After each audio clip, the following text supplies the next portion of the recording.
Kucinge sapa ya, Tru? Kucinge sapa dengkulmu mlocot ora. Apik iki. Anggoda, Anggora. Ngarani anggora kok anggoda iki munyuk kok. sing riwu-riwu lho. Ah iya kae anggora. Oh gedhe tenan iki jumbo iki. Kowe ngerti ora Gong iso apa Gong? Mbah. Den, piye? Ngerti ra? Lho. Kok iso ngono-ngono? Aku dhewe ya ora ngerti. Ming Prabu Panggulan Jagat kok ngeculke selang biru. Panah, Selang. iki apa kaya ngene? Selang biru macrep ngono. Ndara Baladewa iso wujud kaya ngene. Dikandhani ah. Mesake nang ngono kuwi. Den, kowe nggo pangilon ora le? Nggawa. Pengilon ngotan bunter lho cilik. Kok nggo kaya ngono tok ngapake? Tak taleni ning sandal e. Oh. Ning ana wong wedok tak ngekeki sore ngene. Nggo nginjen ya. Aku mbiyen senengane ngono kuwi to. Ah, kelingan jaman semono. Tau konangan dikeprok buku aku. Wong edan kok kowe senengane ora. Den. Sampeyan mang ningali suku panjenengan to? Apa ora krasa wujude? Lho iki waduh mati aku kowe. Aduh, Petro mati aku. Wong jawuk sing ngawisanggane pura Wadyabala. Kewareng ingkang ngabdi pun tumenggung Prawara Kendra Cemadung dawuh. Nggih, nadyan kula tumenggung salukat katun Barat Cemadung dawuh Dewaji. Nggih. Saperangan Wadyabala saka ing Bata Sarimbak dina samangka jondhok kendhani kono dantanang Malkepara Kencana. Merga nggonku bakal mboyong Semar ana ing Mepalangi. Lho, sinten ingkang pantun Mepalangi Paduka Gusti kula ingkang sinuwun. Ora ana le kejaba mung atmajaning Lurah Semar Badranaya. Ingkang wani sekecap boten sekecap mangsuli kelawan Nalindra Ratu Gustimu Prabu Panggulan Jagat. Sajaipun sampun suwuk nyawanipun. Atmajanipun Lurah Semar Driwantun lan panjenenganipun Gusti kula ingkang sinuwun. Mula kowe aja mbok kendhene dandan Kepara Kencana dina samengko ketapno para Wadyabala. Kawinan bumi angus kanang kadempel niki lajeng pangkatipun abdi benjang menapa ora ketang sambung obor colok lintang mangkato dina iki nuwun ngestaken dawuh. Sapa ana satra kantet ngeyayet beringa sing uler geni tumpangke kuping kiwa tengen aja mati tanpa aran iki Wadyabala andaning Prabu Panggulan Jagat dasar kepara nyata sapa luwih dhisik ngaku tumenggung Prawara Kendra tumenggung Prawara Kendra dasar kepara nyata kowe sapa Senopati Ndrawati Raden Haryostyaki ayo endi Semar bakal tak boyong nganeng negaraku dadi srana waluyaning projeng Bata Sarimbak nggone ketaman pegebluk kena boyong Semar watune iso nyempal bawu kiwa tengening Setyaki piye kena boyong Semar watune iso nyempal bawu kiwa tengening Setyaki babu Barawa wani ora sing tawedeni apamu lena pangenawa tebak dadamu kene marganing patimu Singalena prapteng lalis menggung Prawara Kendra.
mati.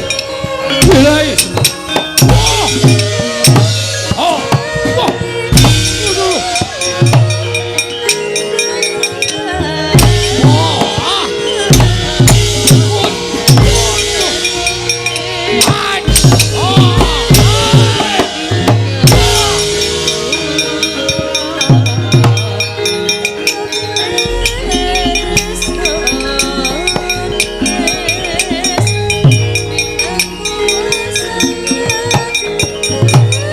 Cocok tumbak jebol dadang.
Maning jajalan sukertaning bauna iblis lanat wae lah.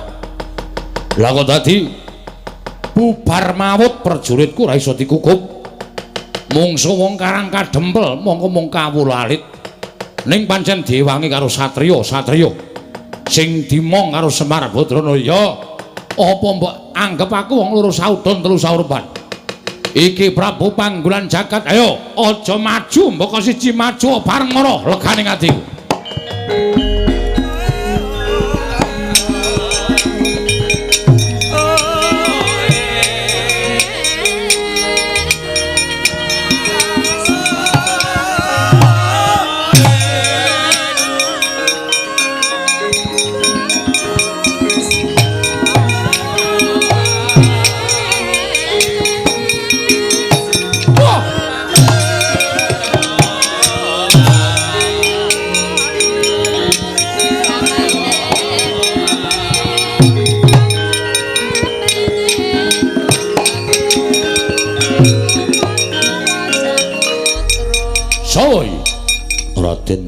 Raden Setyaki dasar Paranyata.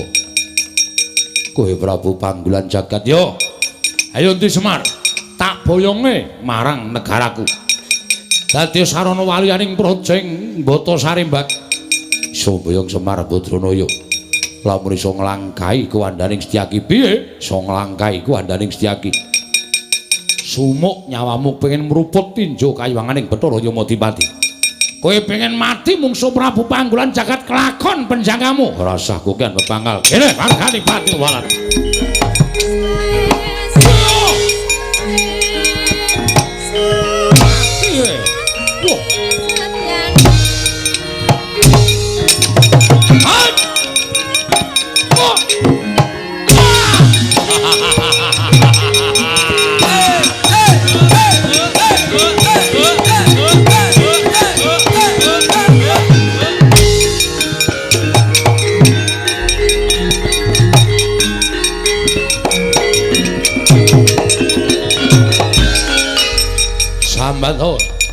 Ora bakal iso nglawat cokot kupingmu sirna margolaya apa mbok anggep wong loro saudon telu surwan.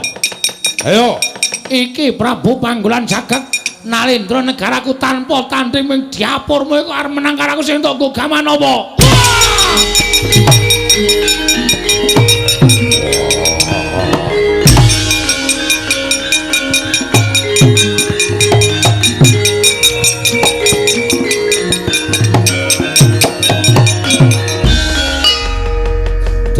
Den, Ndara Senjaki. Wungu Ndara. Sampeyan iku Senopati Negari Ndarawati kok dicokot karo ratu kaya ngoten kok terus gletak. Oh, ngisin-isinke. Ora sembadane maju nomor 1 kok mung dicokot ratu kaya ngoten kok njero ora eling Purwadasira niku nek cara kula isin. Wungu, Den.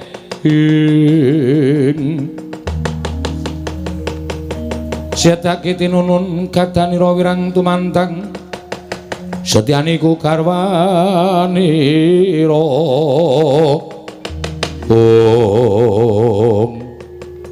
Petro non ora ngerti sangkan parane nyokot karo janggaku nganti ora eling. Wah, Ndara Werkudara ngamuk.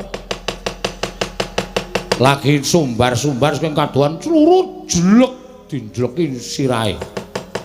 Ratune mau nggih mati apa ora? Mboten ngerti wong. Waduh mati aku. Ndara Werkudara mlayu mriko nututi. Ora pati ndonga ngono. Yen perlu dikrubut tak krubuti karo Kakang Mas Yodipati. Pun monggo mawon watone ngarang kadempel tentrem ajeng cara pripun mawon kula ndek terus. Yo terus.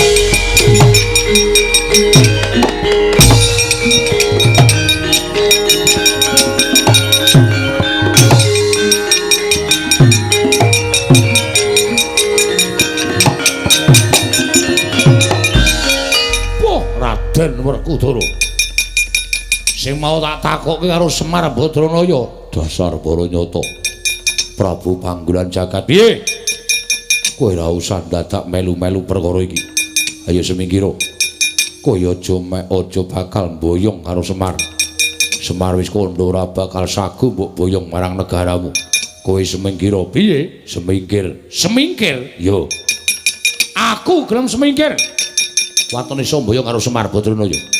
Sapa sing ngalang-alangi sedyaning Prabu Panggolan Jagat aja kok jamak lumrahing menungso. Dewa mudhun wae aku ora bakal mundur sejangka. Wah!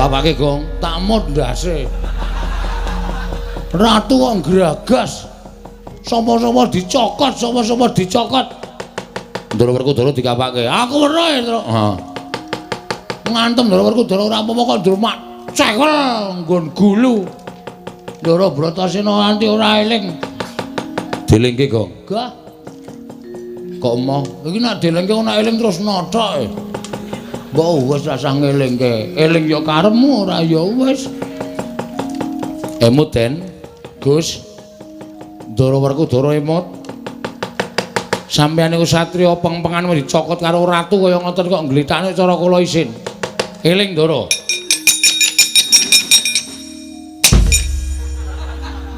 kok kowe bener Bagong bagaimana? Aku wis apal. Wong perang ki malah dielingke kaget terus sing nang ngarepe kowe terus brek ngono lho. Aku wis apal aku. Ha iya. Aku mulane ra seneng karo Ndara Werkudara. Sithik-sithik ngampleng. Apa dhek iki terus wong top ngono apa piye? Terus aku dianggep mung wong kere, mung wong kawula mung ngabdi terus ndase nggo keplak-keplakan apa piye? Anggepe kok dume awake gedhe. Coba padha karo aku tantang mentah-mentah. Sapa? Werkudara. Upamane Werkudara ki, Ndara Werkudara padha karo kowe. Wah, wis tak sikat wingi-wingi. Amarga dhek iki gedhe, gagah perkosa. Aku nek arep menang saka ngendi? Kowe ngerti dhewe to mau nothok ndasku nang Padukan Karangkandel mau? Heeh. Sarep tak upama padha ngono dedeg piadeke padha. Ya ora padha dhek dhuwur sithik lah. Oh. Sikat wingi-wingi. Tak adus, Gong. Hah? Tak adus. Rak baradus to kowe? Heeh, aku tak adus ning kali kok kaya penak banget. Menan asli wong padha niku tak antil wingi. Sayange kok gedhe kono.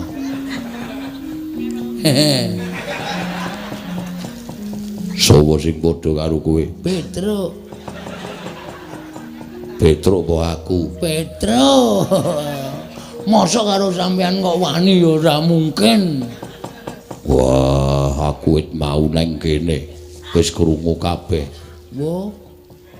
Oh, Iya. Iya, dirampungke saiki apa piye? tak rampungke dhewe mawon. Pun mboten sadewangi pun bejo cilaka bungasa tak rampungane dhewe. Wah, Panakawan edan. Karo Bendara arep wani. Sampeyan ya plak-plak-plak kok kali kula. Sampeyan ora plak-plak-plak tangan lamun kula ngrasani elek. Mula sosok niku ora sok dasdes-dasdes. Sirah disembah anak bojo nang omahe nang ngene nggo keplak-keplakan. Tuwa kula karo sampeyan. Yo sak kepenake dhewe ora. Nek kuwalat piye? Aku ngerti cilikmu ning kowe ora ngerti cilik aku. Wah, ya wis. Ya wis piye? Hah? Aku mau nek terus-terusan nderekke sampean kok dasdes-dasdes. Moh ya wis rasah melu aku. Golek juragan liya. Ora apa-apa. Ono minggat to. Wis melu kowe wae lah. Piye, Gong? Ora mempan lekku. Anu kono kemakon aku mah ditundung kon golek juragan liya. Wah, Prabu Panggulan Jagat aja nyokot karo Werkudara. Ayo adu tangkeping aja pantahan bau.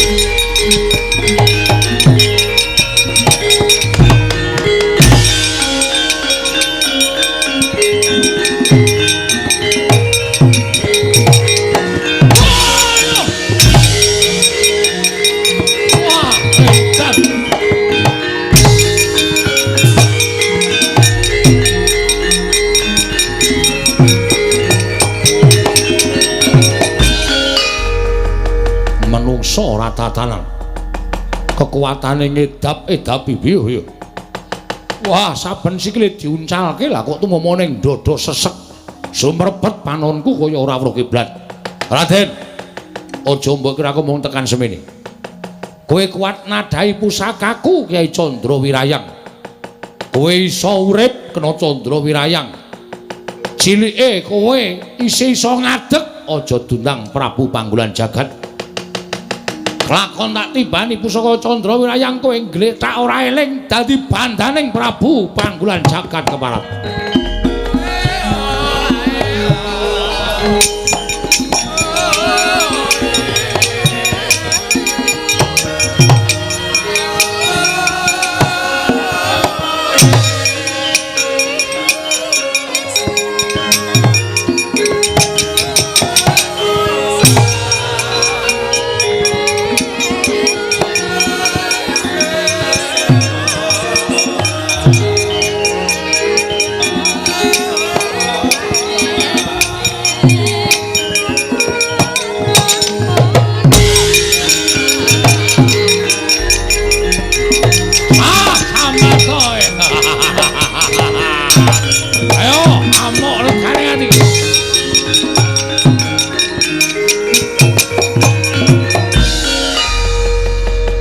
Pusakaku kelumpruk tanpa daya. Nadan ora tekaning pati nanging kowe ora duwe kekuatan pepes bayu kang tapis Werkudara. Prajurit. Bondo tangane krincung sikile leboke pakun jalan si Werkudara. Iya.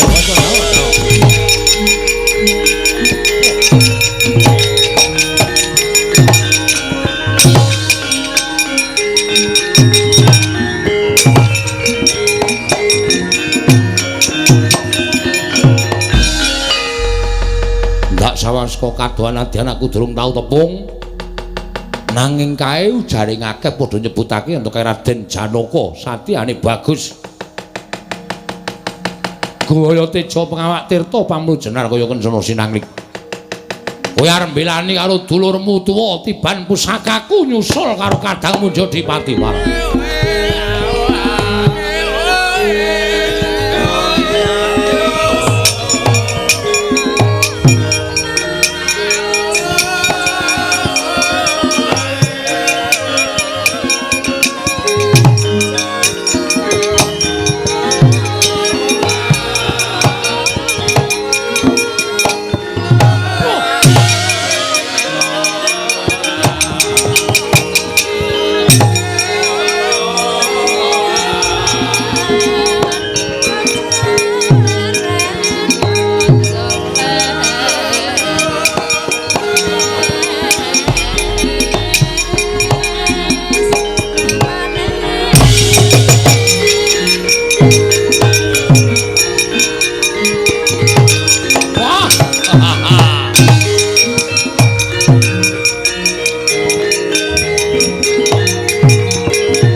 Pusakaku ora eling Purwodaksina kowe Janaka. Alah dalan nadyan kowe kondang dari langing jagat lan curing bawana. Ning ora menang mungsuh pusaka kekuatanku Kyai Candra Wirayang. Prajurit iki leboke pakun jalan dadekke siji karo kadange tuwa.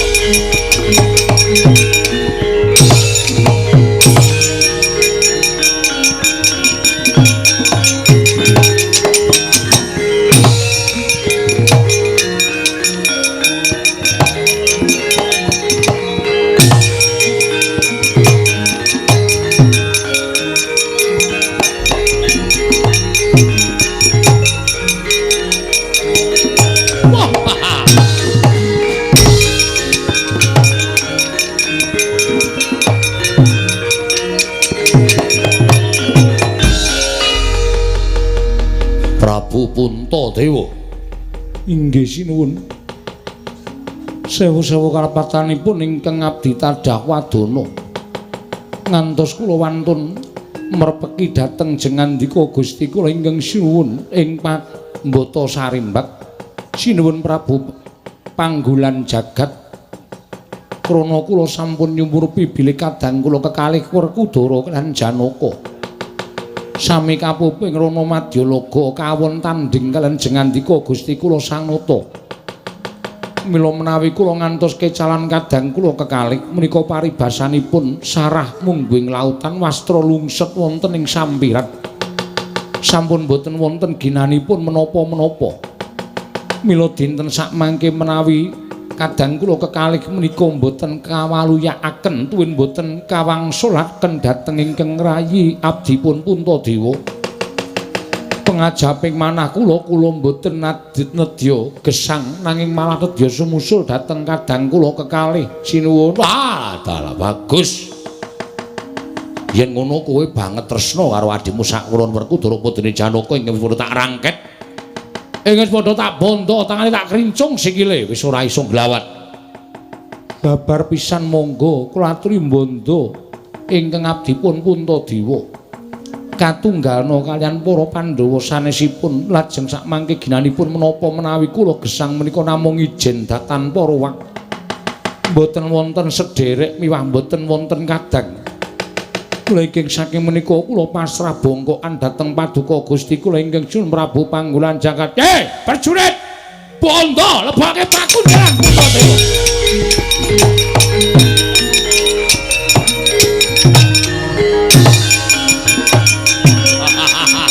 Ayo sapa meneh?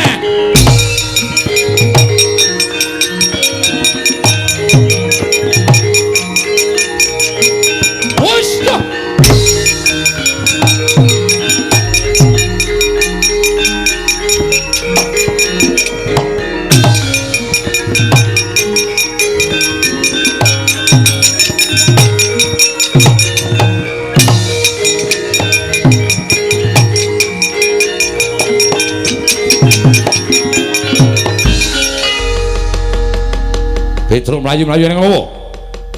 Matur Ndara Baladewa sewu lepat diagung mangaksami nggih Den. Yo, ning ngopo? Piye kabare peperangan jroning Karang Kadempel? Werkudara ingkang nalika semana sagung ngundurake Prabu Panggulan Jagat. Lah kok dadi ora ana kabare malah kowe mlayu-mlayu kaya bocah cilik iki ning ngopo? Sewu lepat nyuwun pangapunten. Nggih. Kula munjuk atur ngesanipun Sri Prabu Baladewa. Yo piye? Nika semanten kula nonton ingkang sami perang Ndara Werkudara nggih majeng, Ndara Janaka nggih majeng. Yo. Pinanggih kan Prabu Panggulan Jagat sing ajeng boyong Bapak Semar. Yo sabanjure. Dumadakan sareng sami aben ajeng. Ndara Werkudara. Lho. Kowe kok nangis ngopo? Ndara Werkudara sinuwun. Bendara Werkudara ya kene. Ndara Werkudara kenging painah. Painah iki sapa? Apa, Gong? Panah, painah ora. Sing apik lho. Panah. Hah? Panah. Panah. Kenging panah. Ndara Werkudara nglumpruk tanpa daya. Lajeng Ndara Janaka nggih majeng. Ndara Janaka ya nglumpruk tanpa daya. Lajeng Ndara Puntadewa ya maju. Ndara Puntadewa ya nglumpruk tanpa daya.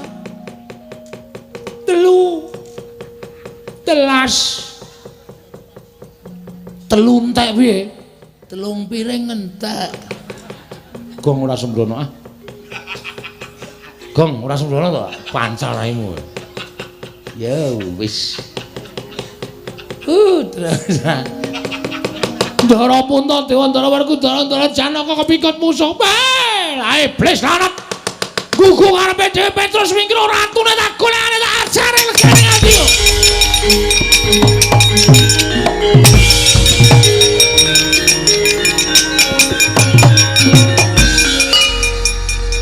Ning mlayu kok dadak nyampar rai lho. Mesti kulino aku. Lamit. Lho. Ya ngopo iki ora? Dadak nendang barang ora. Nendange ra bener. Tak paske mata entuk pipi. Oh ketegelen kowe kok nek ngepaske mata ki. Main sak kan. Hati-hati ya, Gong. Muga-muga Ndara Baladewa ki iso ngrampungi karya. Den, ngatos-atos, Ndara.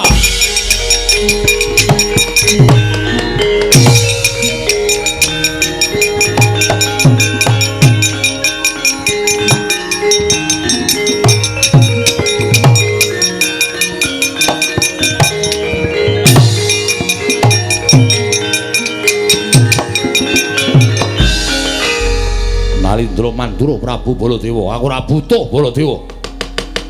Aku ora butuhake Ratu Mandura. Ning kowe arep nggilani karo dulur-dulurmu sing wis tak rangket. Baladewa.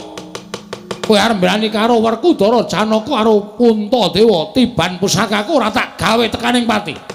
Ning tak gawe kewirangan nggonmu. Urip ana ing alam padang saka panguwasaning Kyai Candrawirayang Baladewa.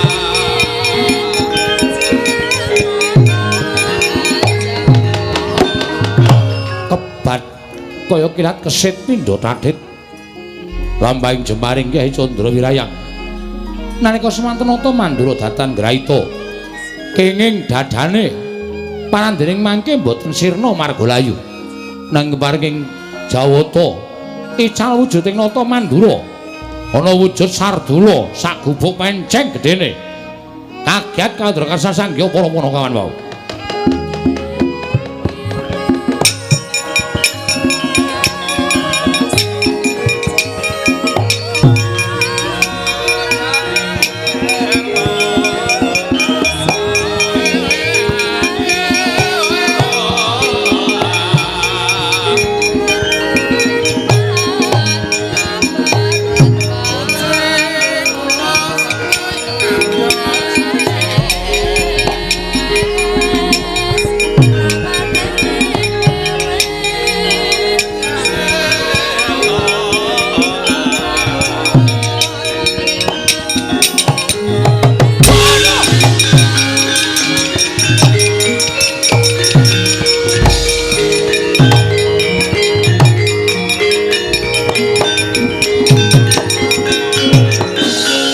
asmaning jajalanat sukertaning bawana wah menungsa licik kowe panggolan jagat durung babak kulitmu durung putung balungmu kowe ngentokke pusaka ana dadaning Baladewaya mrene ya berat jueng-jueng kuandamu Den Ndara den riyen Den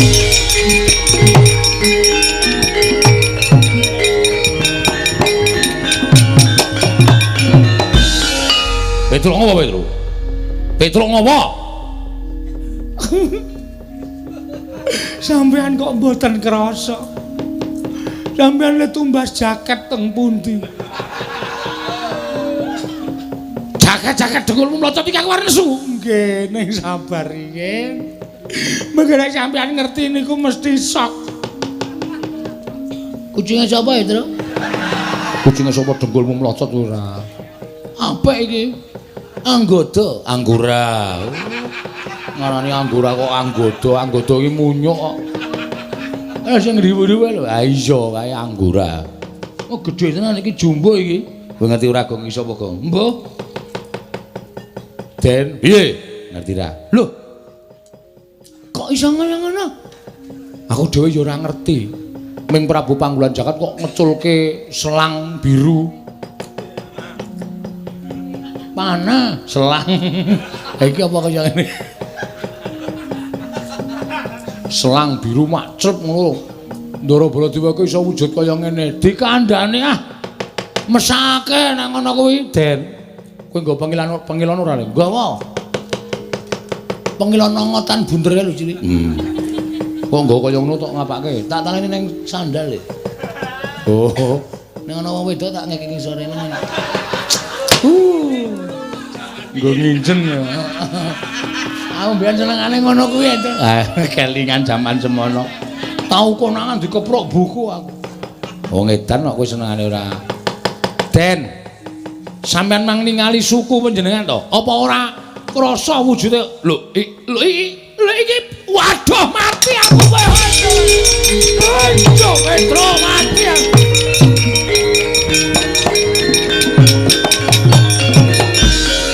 Waduh mati Petro iki aku piye iki? Petro iki aku tadi kaya ngene iki piye Petro? Lho dhewe ya ora ngerti.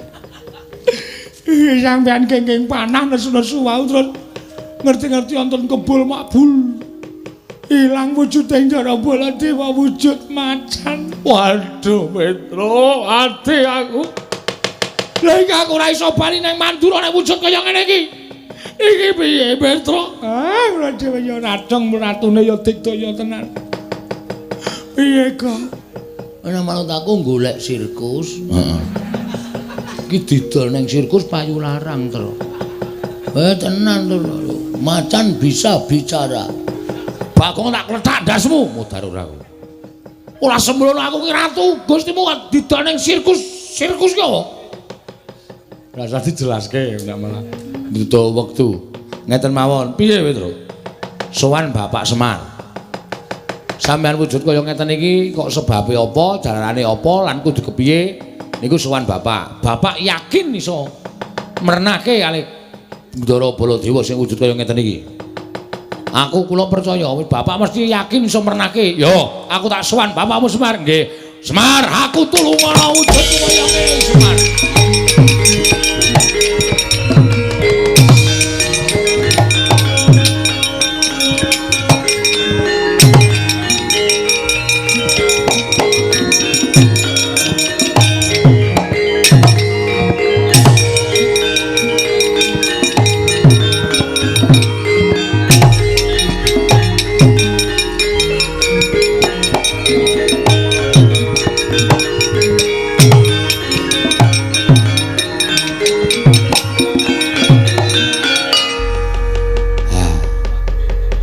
Petro iki sapa Petro? Niki sinten napa Ndara Baladewa, Pak? Ndaramu Baladewa? Nggih. Lah kena ngapa? Kula ngetutke kena panah terus dumadakan wulan wujud dadi Sardula kaya ngeten niki. Blegegek kugek sak dulita mel. Semar mati aku. Aku tulungono Semar, aku tulungono. Semar piye kahanane kaya ngene iki? Nggih. Nuwun sewu, niku sampean ora luput ora kleru ning pancen niyate diwirang-wirangke karo Panggulan Jagat. Pusakane Panggulan Jagat pancen digdaya. Napa sing dikarepe Panggulan Jagat iso kaleksanan, iso kasembadan. Ketitik sampean kena pusaka iso dadi sardula kaya ngoten. Aku ora iso bali nang negara Mandura. Aku tulungono Semar. Aku tulungono iso bali nang negara Mandura pulih kaya wingi wujud nata Mandura Prabu Baladewa. Nggih, nggih. Ning enten syarate. Syarate apa? Miturut petungan kula sampean iso dadi Baladewa malih wujud menungsa lumrah. Nek sampeyan kudu iso nemokke teng pundi ndara kula katelune Ndara Puntadewa, Ndara Werkudara, Ndara Janaka le dikunjara karo Panggulan Jagat. Nek sampeyan iso nemokke, iso ngluwari Ndara Puntadewa, Ndara sinten niku Werkudara, Ndara Janaka? Kula kinten sampeyan bakal bali kaya wingi uni. Ning nek sampeyan ora iso nemokke Gusti kula katelune, lha nggih sampun nyuwun pangapunten. Kula ora iso pripun-pripun sampeyan tetep wujud kaya ngeten selawase. Aduh mati aku Petruk piye? Anggen niku kudu dileksanani goleki mawon. Mula sampeyan mang lunga saking mriki mang goleki teng pundi durunge Ndara Puntadewa, Ndara Werkudara, Ndara Janaka le dikunjara. Kula kanteni anak kula Petruk nala Garing Bagong. Supaya sampeyan aja nganti dioyak-oyak wong desa, dioyak-oyak para kawula disengguh macan tenanan. Yo. Saguh mboten? Yo, aku saguh. Nek pun saguh, mriko mang mlampah liwat mburi mriki mawon ndak ketemu Panggulan Jagat. Petruk Bagong daramu iki tutna. Waduh. Tutke macan, Gong. Ayo wis mudhun derajate. Maune ngetutke satriya saiki mengetutke macan. Ora apa-apa. Engko nek ngelih ati dikresak. Bagong aku ora doyan daging. Macan kae aku pangananku kaya menungso. Oh nggih pun, soalé mengko nek tiba-tiba sampean lapar terus kula pas nunggu sampean terus maem ya cilaka temen Endro. Ayo. Pun monggo den kula dherekaken. Ayo Petruk aku turno. Monggo Gus kula dherekaken Pak, kula tak ngetutke anu nampa macan. Ya sing ati-ati jaganen aja nganti dioyak-oyak wong Karang Pradesan.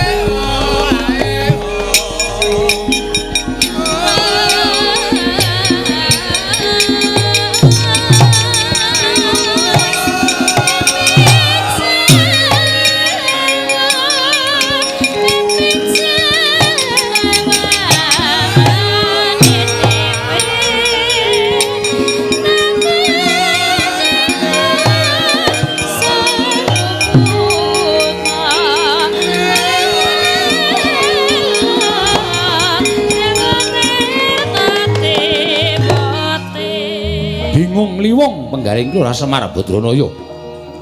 Nalika semanten sigra amendhet sumping Lombok Abang binanting wonten ing Bantala. Ical wujuding sumping Lombok Abang wentek ana wujud Kyai Semar. Jebles datan ginggang sarikma kaya jambe sinigar.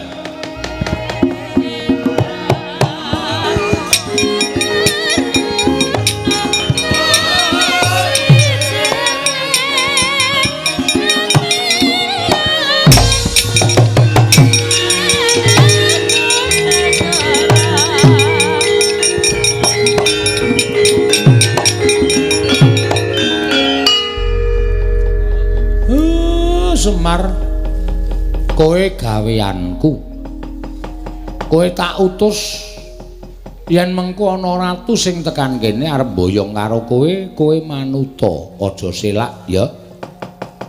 Mesti wae ratune ora bakal ngerti nek kowe iki gaweane Semar. Aku tak ngatas kelawan dewaku. Ing ngatasi Semar mung kepengin bangun desa wae lah kok dadi kaya ngene pacobane kudu tak tampa. Nek pancen iki saka keparenging dewa, aku lahir batin ikhlas nanging yen iki pancen niate para menungsa sing watak angkara budi candala. Aku sing ora trima wis ngono wae welingku aku tak mangkat saiki. Mengko nek ratune teka ladenana aja nganti gawa gelo. Atine ratu kae mau.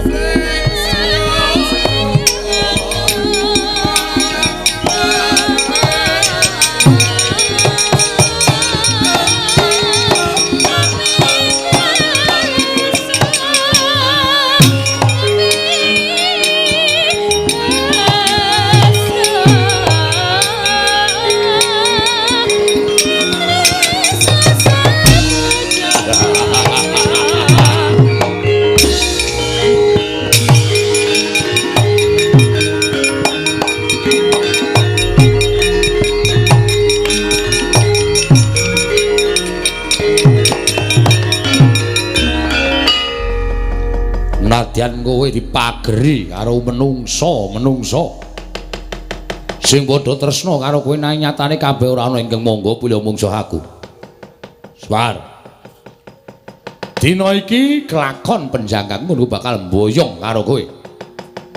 Ming dijaluki tulung supaya gawe srana negaraku kilang pagebluk lah kok dadi kowe malah sajake ngewak-ewakake ngias. Ayo kowe saiki ora ana sing bakal menehi pengayoman karo kowe. Kowe gelem ora gelem tak boyong marang negaraku. Semar. Lho malah ming mesam-mesem. Gedumel ora metu suarane. Nek ngono kowe ora bakal kumbe, ora bakal serak. Ayo tak boyong dina iki regane aku.